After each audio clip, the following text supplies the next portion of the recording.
Love is not always lost through dramatic arguments or slammed doors.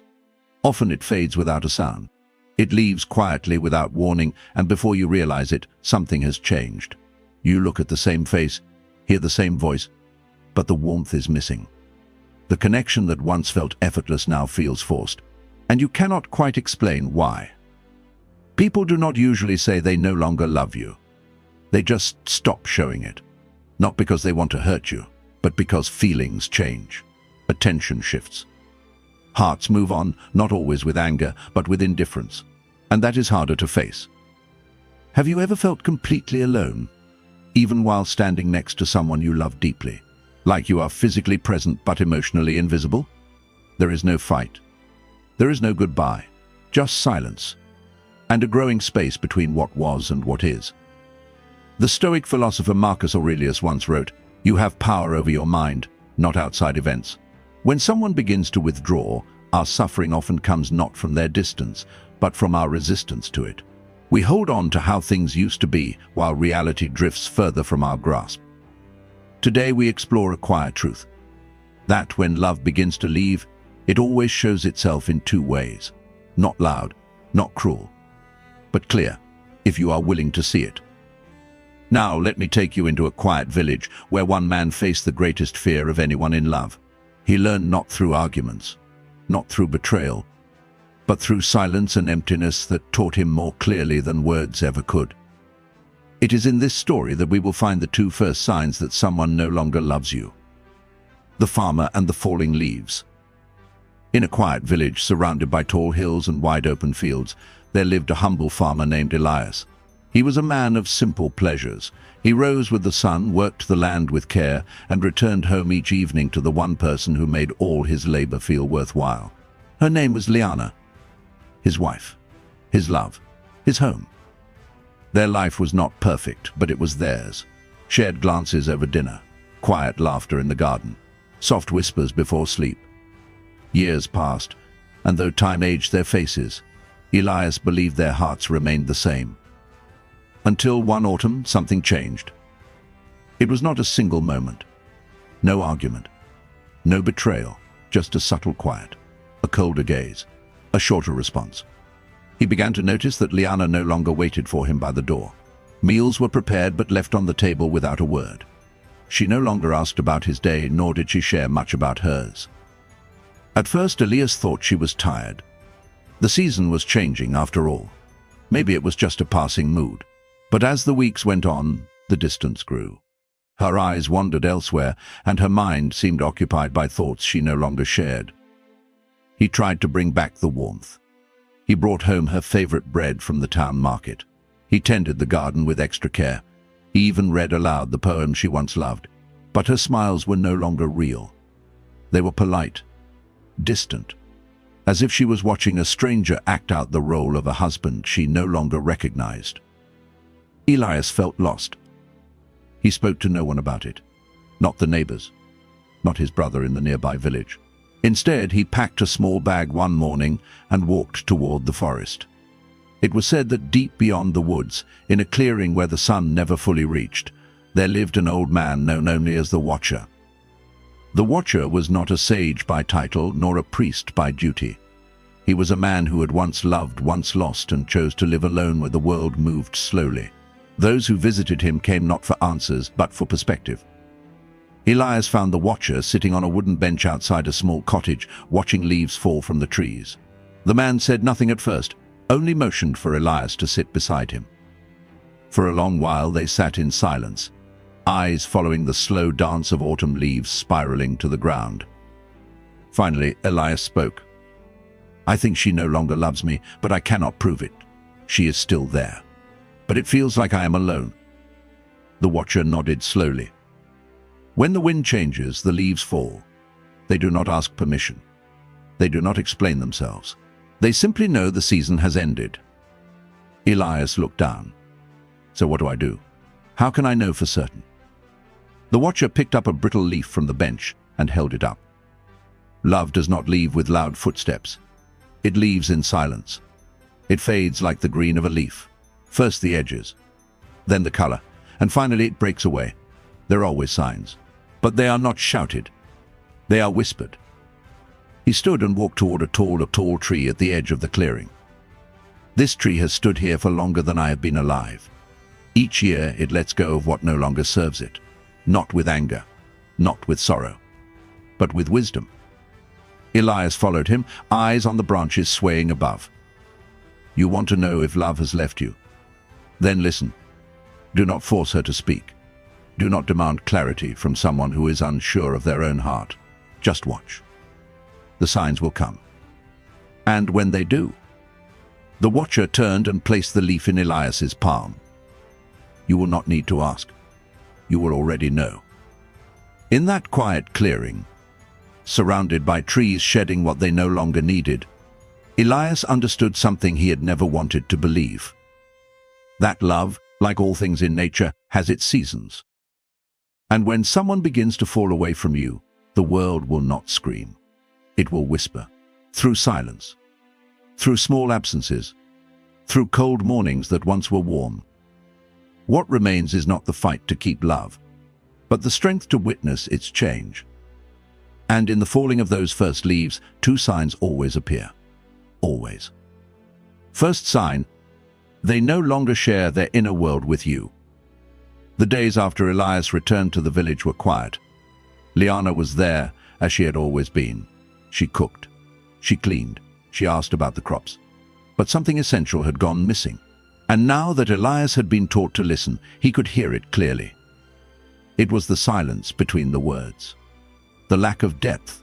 The conversations that used to meander through thoughts and dreams were now short and efficient. Functional. Safe. She spoke like someone who had something to hide, not in secrecy but in absence. She simply stopped letting him in. Elias remembered when they used to sit by the fire and speak for hours. About their fears, about hopes, about meaningless little things that somehow made them feel closer. Now she answered questions with a nod. She told him what he needed to know, and nothing more. It was not hostility. It was retreat. One evening, Elias tried to bring back what once was. He asked her what had made her smile that day. She looked confused, then replied that nothing in particular had. The moment passed. The room felt colder. It was like knocking on a door that used to be open and finding it locked with no explanation. When someone stops sharing their inner world with you, it is not always because they have something to hide. Often, it is because they no longer feel the need to bring you into their thoughts. The connection that once flowed both ways becomes one-sided. You keep reaching in, but nothing comes back. It is not loud. It is not cruel. But it is unmistakable. The watcher had spoken of this. He called it the closing of the gate. He told Elias that every person carries a garden inside them, a place of memories, emotions, and dreams. To love someone is to be invited into that garden, to walk its paths, to care for its beauty. And when that person begins to withdraw love, the first thing they do is close the gate. Not with anger, not with final words, but slowly, silently. The gate closes when they stop telling you about their day, when they leave out details they once rushed to share, when they no longer ask your opinion, not because they are hiding something, but because your thoughts no longer feel essential to their own. Elias saw it now. He saw that she had retreated behind walls that used to be transparent. She still smiled at him, still offered him tea, but her thoughts were somewhere else. Her joys and frustrations, her small discoveries and private sorrows were no longer brought to him. And that, more than anything, told him what he needed to know. The Stoic philosopher Epictetus once said, "We have two ears and one mouth so that we can listen twice as much as we speak." But what happens when there is nothing left to hear? What happens when the person you love no longer gives you anything to listen to? The answer is difficult but simple. You accept it. In Stoic thought, suffering comes not from the event, but from our judgment of it. When someone stops sharing with you, the pain does not come from the silence itself. It comes from your expectation that they should speak, that they must continue to let you in. The truth is, we cannot own another person's inner world. We are guests there always. And when the invitation is withdrawn, the wise thing to do is not to break down the door. It is to bow and walk away with dignity. Elias began to speak less, not out of spite, but out of understanding. He no longer asked questions that would be answered with indifference. He no longer tried to stir warmth where there was only routine. Instead, he observed. And in that observation, he saw the truth not in what was said, but in what was no longer spoken. This is the first sign. When love begins to fade, the voice of the heart grows quiet. They no longer share their fears, their hopes, their soul. You are still in their life, but no longer in their thoughts. And once you are no longer in someone's inner world, their outer actions will soon follow. The first leaf has fallen. The garden gate is closed. Second sign, they start comparing you silently. It was late afternoon when Elias noticed it again. They were walking through the village market, as they often did in the past. The rhythm of their steps used to match. They used to stop at the same stalls, laugh at the same odd fruits, and choose spices together. But today, her eyes wandered. Not to the stalls, not to the food, but to other people. He watched as her gaze lingered on a young couple laughing near the baker's shop. Her expression did not change. There was no envy, no sadness, just a quiet observation. She looked at them the way one looks at something once familiar but now distant. Later that evening, she complimented the dress of another woman at the well. Not out loud, just a passing comment. Simple, almost careless. But something in her tone made Elias feel like he had just been measured against someone else and found lacking. She did not say a single hurtful word. Yet every glance away from him, every silent admiration of others, cut deeper than any criticism ever could. When someone begins to fall out of love, they often start to compare, not openly, not cruelly, but quietly. They begin to notice what others have that you do not. They begin to admire traits in strangers that they once found in you. They may not realize they are doing it, but you feel it. The laughter you once shared becomes muted. Your habits once seen as endearing now seem irritating. Your presence becomes less of a comfort and more of a comparison point. The Watcher had spoken of this too. He told Elias the story of a man who once carved a statue of his wife. He shaped it from memory, believing it captured her beauty perfectly. But over time, he began to add features that did not belong to her. A more elegant smile, a straighter posture, softer eyes. He claimed it was still her. But the truth was, it had become someone else, an ideal she could never be. This is what comparison does. It replaces real connection with imagined perfection. It shifts attention from what is shared to what is missing, from gratitude to desire. And it always begins quietly. You will notice it in how they speak about others, in the way their eyes light up at someone else's story, but grow dim when you speak, in the subtle distance they create when they begin to see you not as their choice, but as their habit. Marcus Aurelius once wrote, "Be content to seem what you really are." But when someone is no longer content with who you are, their restlessness reveals itself in comparison. Not in arguments, not in complaints, but in glances, in sighs, in silence. Elias began to sense it in every room they entered together. He noticed how Liana no longer reached for his hand in public, how she smiled more often at others than at him, how she admired things he could never give her without ever saying it out loud.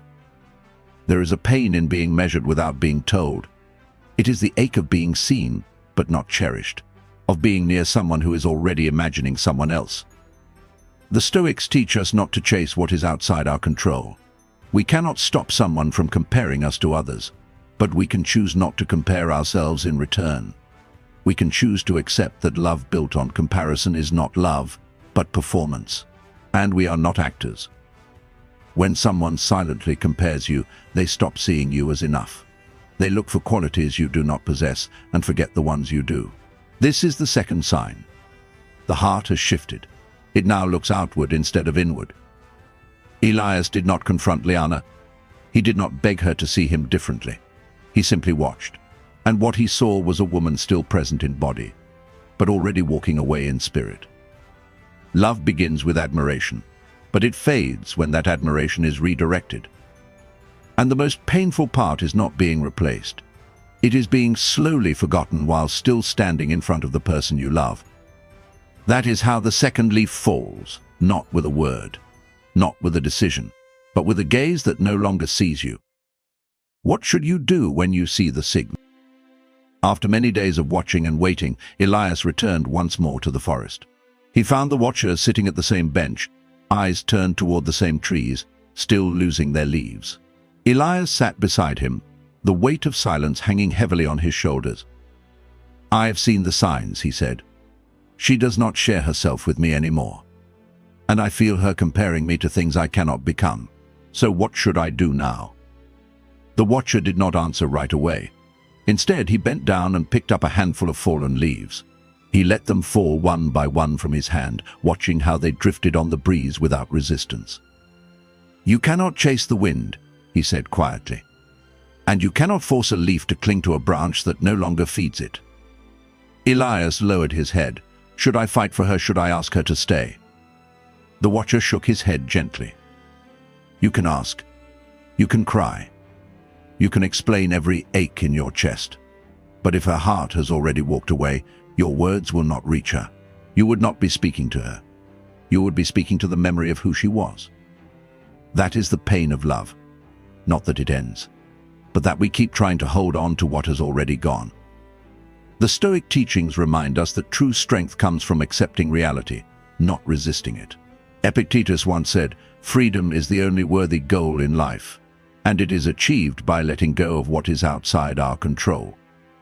You cannot control how someone feels. You cannot force love to return. You cannot make someone stay if their spirit has already left. But you can control something far more powerful, yourself. Elias sat still, eyes on the forest floor. "And how do I do that?" By not begging for attention.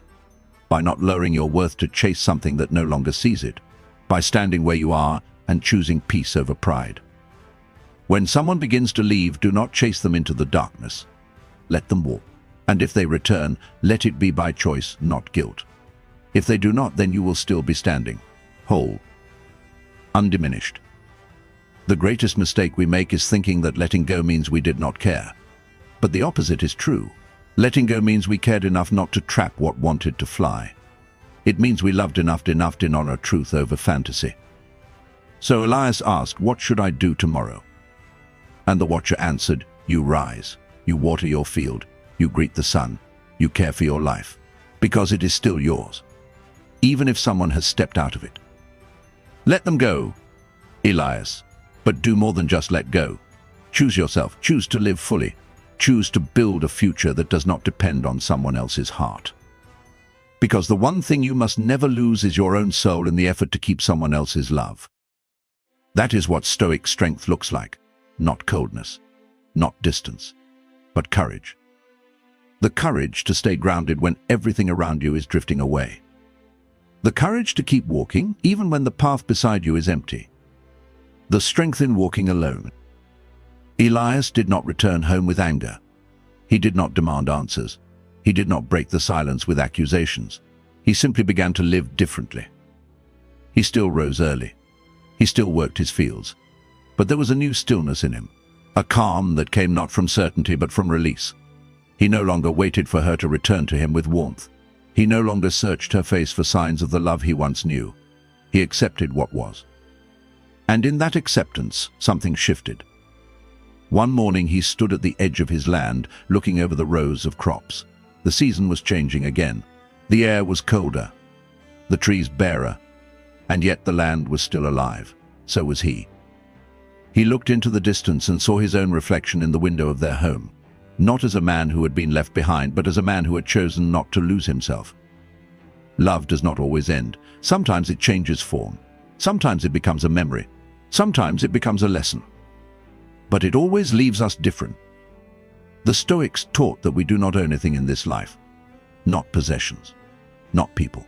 Not even the feelings we hope will last forever. What we have is the moment. The ability to respond with reason. The strength to let go with grace. Elias learned that letting go was not weakness. It was the highest form of strength. It was trust in life. Trust in himself. Trust that whatever left him did not define him. And in that quiet, he found something greater than closure. He found peace. He walked away. Not in sorrow, not in defeat, but in truth. Now I ask you, have you ever seen these signs in your own relationships? Have you felt the quiet withdrawal of someone who once invited you into their inner world? Have you sensed the silent comparisons that told you your love was no longer enough? If you have, you are not alone. We have all stood in that quiet place, wondering if we should fight or surrender, wondering if letting go makes us weak or wise. So I invite you to share your story. Take a moment now, reflect deeply and write down your experience. By sharing, you not only heal yourself but help others find their own strength to move forward. Tell us how you found the courage to let go, or perhaps how you struggle to hold on. Because wisdom is not simply hearing words. It is living them. It is sharing what we have learned so others may walk their path with strength and clarity. Remember, love is never owned. It is lived. And sometimes it is honored most deeply by letting go.